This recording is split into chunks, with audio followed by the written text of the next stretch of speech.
బాబు వివాదంపై స్పందించిన Rachakonda CP Mohan Babu case విచారణ కొనసాగుతుంది. మోహన్ బాబుకు నోటీసులు జారీ చేశాము. ఈ నెల 24న వరకు టైం అడిగారు. హైకోర్టు ఈ నెల 24 వరకు మోహన్ బాబుకు టైం ఇచ్చింది. హైకోర్టు ఉత్తర్వులను గౌరవిస్తాం. అప్పటి వరకు రెస్పాన్స్ కాకపోతే మరోసారి మోహన్ బాబుకు నోటీసులు జారీ చేస్తాం. మంచు ఫ్యామిలీకి సంబంధించి మొత్తం 3 ఎఫ్ఐఆర్లు నమోదయ్యాయి. రాచకొండ సిపి సుధీర్ బాబు. ఇప్పుడు 3 ఎఫ్ఐఆర్స్ అయినాయండి. 1-2 ఇస్తున్నారు కంప్లైంట్స్ అట్లా. సో ఒకసారి ఇచ్చిన తర్వాత మళ్ళీ ఫర్దర్ వెరిఫికేషన్ క్లారిఫికేషన్ గురించి మళ్ళీ వాళ్ళు ఎఫ్ఐఆర్ ఇష్యూ చేయకముందే మేము మళ్ళీ విల్ కమ్ బ్యాక్ సార్ అని చెప్పి వెళ్ళే ఉన్నాయి. So we are certainly investigating this case. We will be very firm. Will do whatever the way లీగల్గా మేము ఏం చేయాలో చేస్తాం.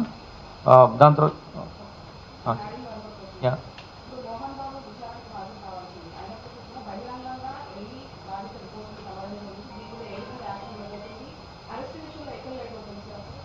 లేదు, అరెస్ట్ విషయం లేట్ ఏం కాదు.